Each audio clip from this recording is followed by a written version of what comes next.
Hello, my name is Satu Beverley, and I'm a psychologist, but I'm retired. And I'm also a carer with a daughter who's got very severe schizophrenia, and I'm an open dialogue advocate. But in addition to open dialogue, I do advocate also for other collaborative theories, and they are usually all based on open dialogue. So I really say open dialogue because that is the one which is most researched and most established, and which people are actually getting proper training and to do it. And I welcome any comments or any questions that you may have. But until I get a question, I can tell you a little bit more about what open dialogue is, in case you don't know about it. It comes from Finland, from the Western Lapland, and where it was they started to develop in 1983, and in 1990s it was already pretty much fully developed, and it was taken as the main way of treating mental illness in that region, approved by the Finnish government. And it happened because there was a big financial depression in the country, and people had plenty of mentally ill patients in that area.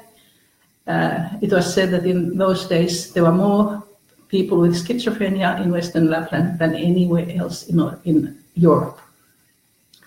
So they developed a new format, and the main part of that format is that you have to react and respond to a call of help. When somebody calls the hospital, because that's where all the calls go for mental health problems there. When the call comes, then the person who takes the call will discuss the problems already, and sometimes they are dealt with immediately, just by phone. Sometimes they need more, and they organize the meeting with the family and the person who supposedly is having the mental health problems, preferably at home, so that the family members are also available. Any friends or perhaps employer or teacher, anybody who is important person in that person's life who supposedly is having mental illness.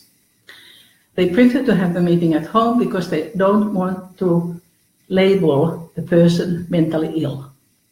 And if they have to come to hospital, it means already that they are considering them as mentally ill. They think that mental health is much more than just the diagram between mental illness and being healthy. It is that all kinds of things come to our life which cause us to become very stressed, very anxious about something, very fearful about something. Like in school, if, for instance, a small child is bullied, and if that child doesn't know how to deal with it, then the bullying becomes worse, and it gets worse, and it gets worse, and eventually it gets so bad that the help, your head can't deal with it anymore. Your brain can't deal with it anymore. And then becomes bigger warning signs that things are not okay. There are warning signs already at earlier stages, but as the thing continues and it's not treated, they don't find new ways of dealing with these matters, then it gets worse and worse and worse. So they feel that a lot of these so-called mental health problems or illness is not really illness as such necessarily, especially at early stages. They are relational problems. They come from us reflecting ourselves from our environment. The things which happen to us, the animals, people with whom we deal, how they respond to us. And that's how we, from the early childhood to the older age, we form our self of ourselves, our own self-image. And then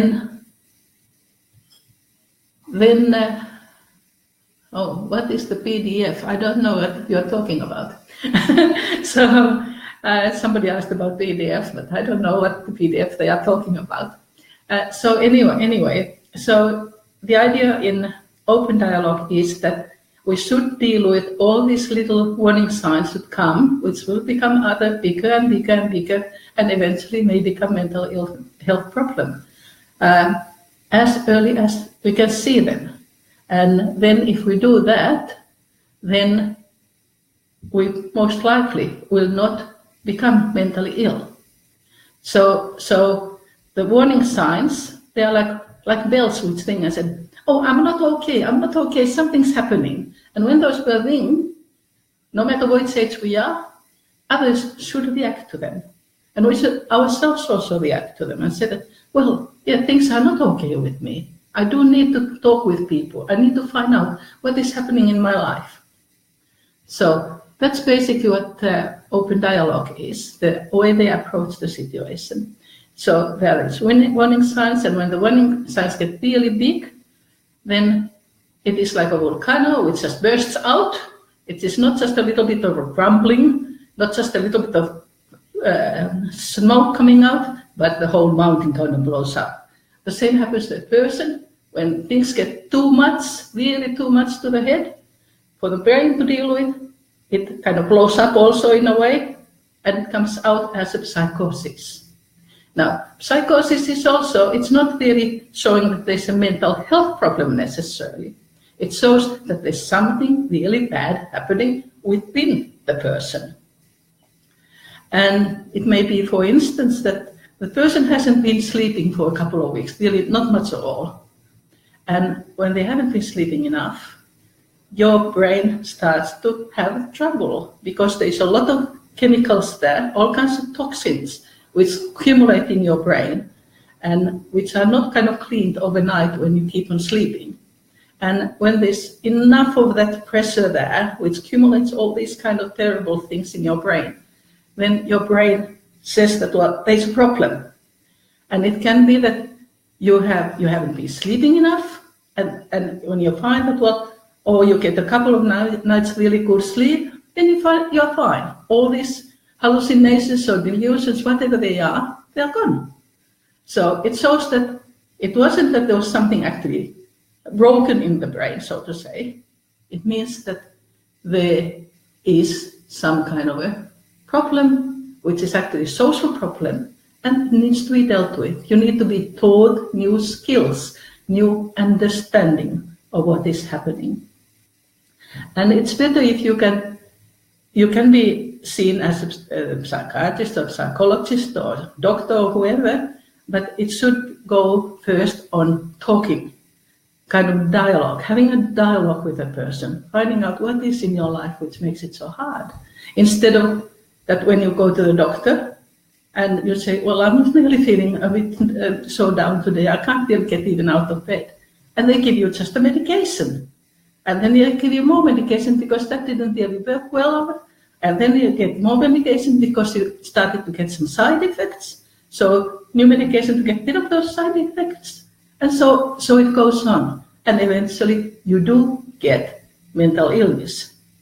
And that mental illness is actually what those drugs are doing to your brain. This is the latest news that I have heard loud and sound, and which open dialogue actually proves. Because when they get people with psychosis, as the first psychosis cases, they deal with the psychosis, and the person, they may get another psychosis still within a certain period of time. But if they don't have another psychosis within the 6 months' time from the first one, then they are not diagnosed with schizophrenia and not with mental illness. So in open dialogue, they want also to get your family and your friends to come to the meetings when they talk with you. And they want them to participate, only those people that you want to come, not if you hate somebody or you have real difficulties with somebody, was your mother or father or whoever. You don't want to have them there, and you shouldn't have them. But those people whom you think that they are supportive for you, your friends or teacher, if it is called school bullying, for instance, and so on. And as you all talk together, with the clinicians there too, you talk together, then you talk about all these things that are happening today and what are worrying you today, and all these solutions, what could be done comes from there. And sometimes, yes, it is decided that you should go to the hospital, but they want to keep you out of hospital if possible, because they think that you get better treatment, usually, and better results if you can stay at home. But sometimes it is just not possible. The same is with, they don't want to give you medication as the first thing, if possible, because they think that it will only masquerade the what is happening in your mind, and you can't think then clearly because the medications are affecting your brain.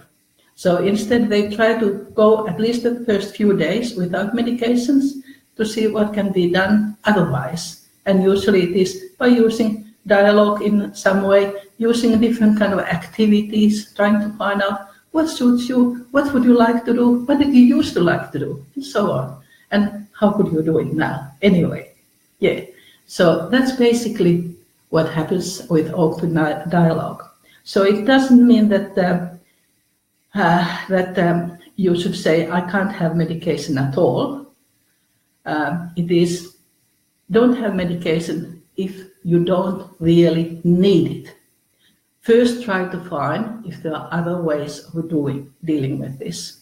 And often you find that because the mental illness, they haven't found anything in the brain which says that it's broken, and that broken part is causing the mental illness. That has nobody been able to prove that. But what they have been able to prove, like in open dialogue in Finland, that you get a person who is in full psychosis, they manage to talk with that person, they manage to find out what caused the psychosis to come. So, and by doing that, they resolve this issue, and person doesn't become mentally ill. And it should happen from little children altogether, from that level. Is there any questions coming? No questions is coming my way. So anyway,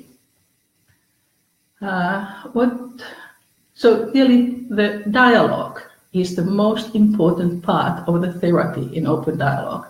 And it is done collaboratively with other people who are in your life, with the physicians and doctors, psychiatrists, whoever might be there.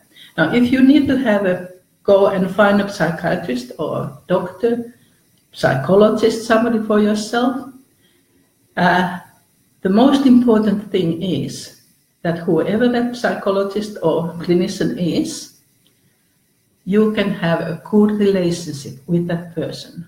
You learn to have a good relationship with that person so that you can trust them. For instance, in my daughter's case, she has very, very good relationship. After they started to introduce open dialogue principles to her treatment, before that she was going down the drain, down there. But when they started to introduce open dialogue principles to her treatment, she started to have more psychosocial activities and therapies, art therapy. She did a little bit of music therapy. She's got a psychiatrist and psychologist, a doctor, a pharmacist, and the specialist which she has been needing because of the medications have caused her problems. So they all talk to each other, and they talk with her, and I'm included. So we all know where we are going, and we all know what each other of us think. And consequently, she has started to get better and better. She's not all the time in hospital anymore. She still has big problems, but she has been sick, and it is more than two decades when she was first diagnosed, and she was almost immediately, she was immediately put on very, very strong antidepressant and antipsychotic medications. But then they have become bigger and more problematic and bigger and more and more. She even had something like 62 times of electric shock treatment in its different formats. But none of it has really made a difference. But the social collaborative approaches, they are the ones which make the difference. They focus on your cognitive abilities, your abilities to think, to make decisions, to see how things are, to analyze the situations, to see where the things come. But the other thing which she has learned is with DBT, which is the dialectic behavioral therapy, which teaches you to know about your feelings, about how to deal with your feelings, how to tolerate the distress that the feelings cause you, and they teach you to live in today, in this moment, right here, so that you know yourself that this is the moment where I am. This is the important moment. I'm alive right now. And what I do right now is what causes and influences what happens in the next moment. If I have a great day tomorrow, if I have a great day today, I'm likely to have a good day tomorrow. And if tomorrow comes, if I again try to make it the best day, what is possible no matter what is happening, then the following will also be a better day, most likely.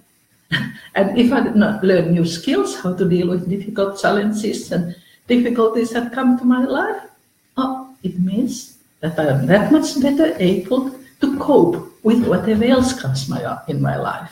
And of course, when we get older, some of the challenges get bigger, or at least we think they can get bigger.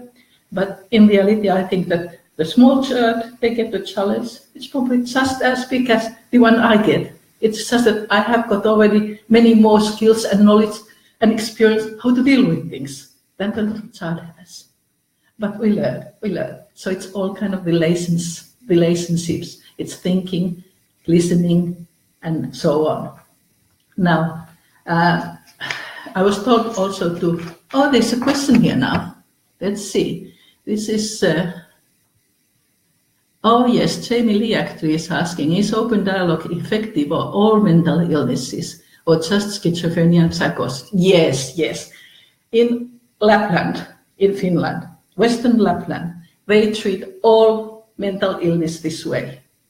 Obviously, they get the best results if the person comes to them when they are first feeling that they are ill, or when they are first feeling that they are actually in psychosis, which is everybody is noticing it usually, because if they are in psychosis, usually they don't look for help themselves yet, but when it is, especially when it is the first time, but others notice it. So at that stage, when you get the person, you get the best results. And like I said, schizophrenia is the hardest one to deal with. So, and it starts with psychosis in most cases, not necessarily always. Now, any of the other kind of things like depression, etc., they can bring you to the point of psychosis, or it can bring you to the bipolar disorder or any of the other orders. But the diagnosis, like, or is it bipolar or schizophrenia or depression or whatever, borderline behavior disorder, and so on. It doesn't matter which the diagnosis it is. What is the important thing? That there is a problem in one's thinking mechanisms, in the person's ability to cope with all those things which are in her life. If you get them early, you don't need to deal with the drugs yet. You may be able to deal just with the problems and solve them that. If you get them later, much later, like in my daughter, she was already in a very bad situation. So if you get them much later, then you have to deal with the drugs also. And of course, the drugs, they are addictive. they really take hold of you. They become like, your brain becomes like a prisoner of these drugs. And if you try to get rid of them, they will bounce you. And if you have a really bad situation like schizophrenia, or bad bipolar also, for instance, because you can have hallucinations there also. So you can have them elsewhere too, but on these two, for instance, and you then get yourself off those medications. That withdrawal is very, very difficult, and it has to be done very, very slowly to be safe, and it has to be under the medical supervision. Some people have managed to do it cold turkey, but it can actually lead to your death.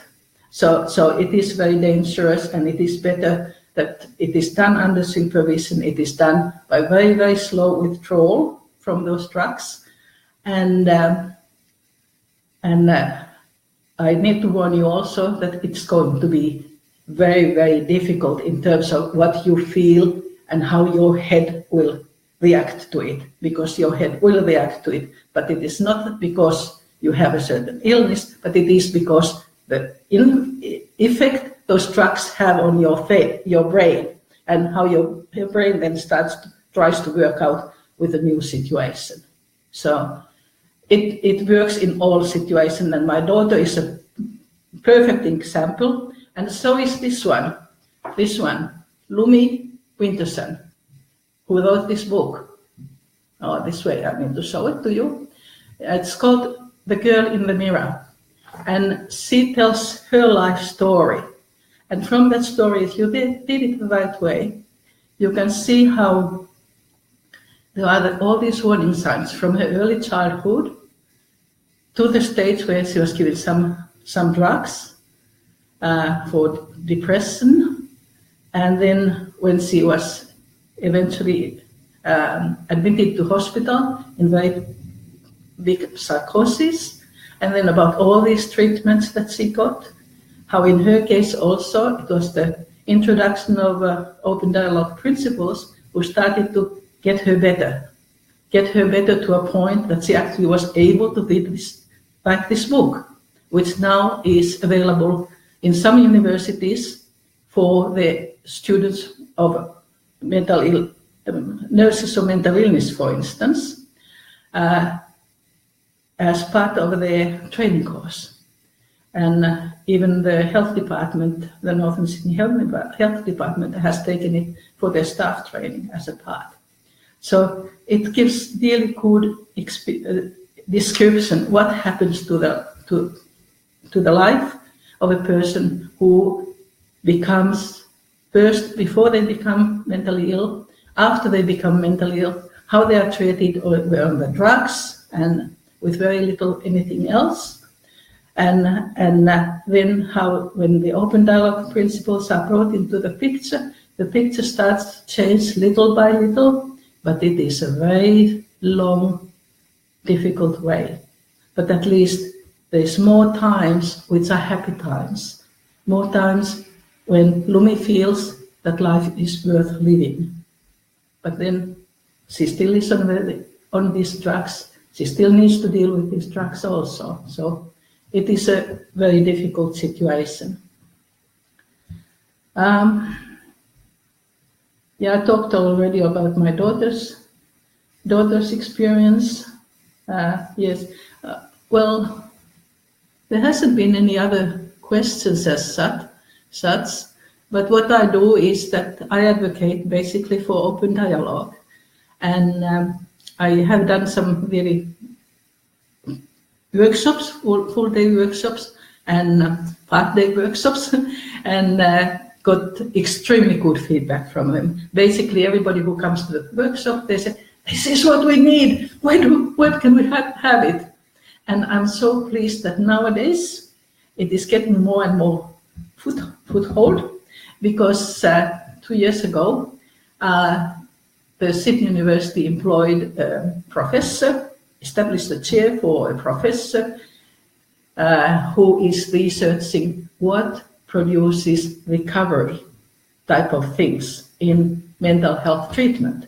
And he is now, as the first step, studying open dialogue. What is in open dialogue that is actually producing these good results that it is getting, being the best results anywhere in the world for any other program that has been recorded. So I'm feeling very positive about this. And of course, with his program, the staff who is involved with it in four or five places now in community centers, they all are being taught all the skills of open dialogue. It will take 3 years for them to get the full skills, but they are already doing good stuff there. Yes. And nobody else has asked me any other questions. Yes, well, I can still say that I support this Lumi Winterson in her, because she is a great example of a consumer who's gone through the full scale of the mental illness problem. She still is sick. She's actually in hospital at the moment, but she's hoping to get out from there fairly soon now. So things are starting to smile again, even for her. So thank you for listening.